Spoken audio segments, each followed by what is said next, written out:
Did you know that there's this trading strategy called the engulfing candlestick that many people find it difficult to trade? It's actually a super profitable way to make a lot of money. But here's the catch. Some folks aren't too keen on making trading decisions based on the size of the candlestick, and for beginners it can be a bit tricky to spot these engulfing candlesticks. All right, let's break it down step by step to understand the engulfing candlestick pattern and how it can be a powerful trading signal. The engulfing candlestick is a tool used by traders to spot potential trend reversals in financial markets. It consists of two candles, where the body of the second one completely covers the first one. When a green candle covers a red one, it's called a bullish engulfing pattern, suggesting the price might go up. On the other hand, if a red candle covers a green one, it's a bearish engulfing pattern, indicating the price might go down.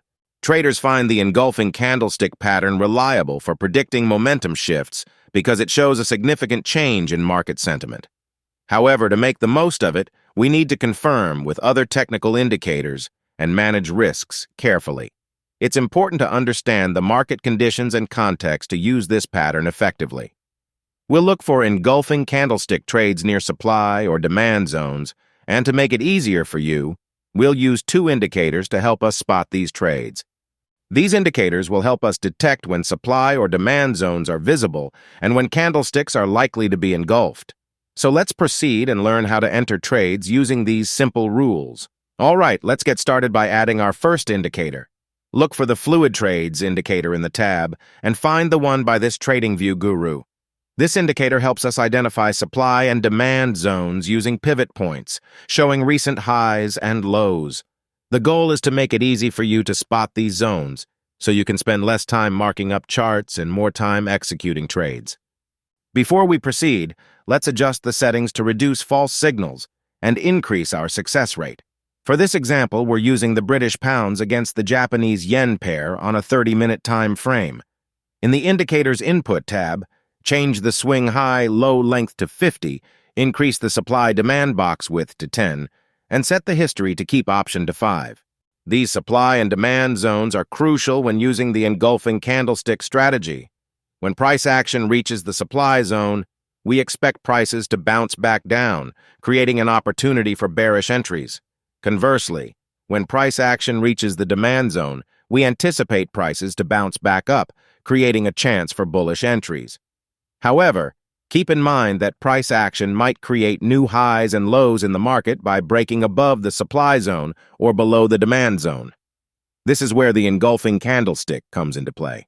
Detecting engulfing candlesticks while the market is active can be challenging, even though there may be many engulfed candles. To make this easier, we'll add the engulfing candles indicator by Munoz. Once added, this indicator will signal points where potential engulfed candles occurred.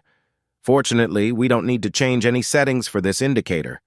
To get a valid buy signal, we wait for the candlestick to touch the blue-colored demand zone.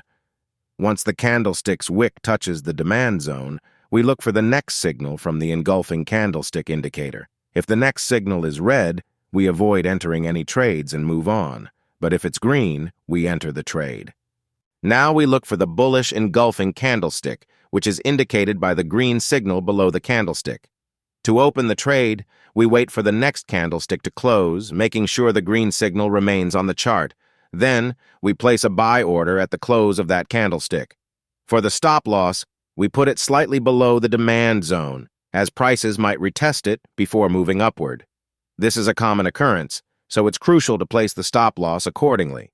When it comes to take profit levels, I like to use 2 times what was risked in the market. Now let's talk about the sell trades, which work the opposite way. First, we wait for price action to retest the recent supply zone, meaning we want to see the candlestick touch that area. Then we look for the next bearish engulfing candlestick, which is a red signal. In this example, we can see that the next signal was indeed a red one. Once we have the right conditions met, we open a sell order at the close of the trigger candlestick. For the stop loss, we place it slightly above the supply area, just in case there's a retest. And for the take profit, we still use 2 times what was risked in the market. As you can see, this strategy was successful in this case. Let's now explore more examples to help you better understand how to use this trading strategy. As we can see here, the price action nearly touched the demand zone. which would have been a good buy trade. However, since that condition wasn't met, we decided not to take this trade. Now we have a valid bearish signal here. The price action retested the supply zone, and the bearish engulfing signal confirmed it. So, we opened the trade at the close of the next candlestick with the same stop loss and take profit as before. And it turned out to be successful. This strategy has a good track record on the 30-minute time frame, but you can try it on another time frame to see if it works for you. I hope this helps you become a profitable trader. If you enjoyed this video, please take a moment to like it and subscribe to the channel. Your support motivates us to create more videos like this in the future. Thanks for watching and see you in the next one.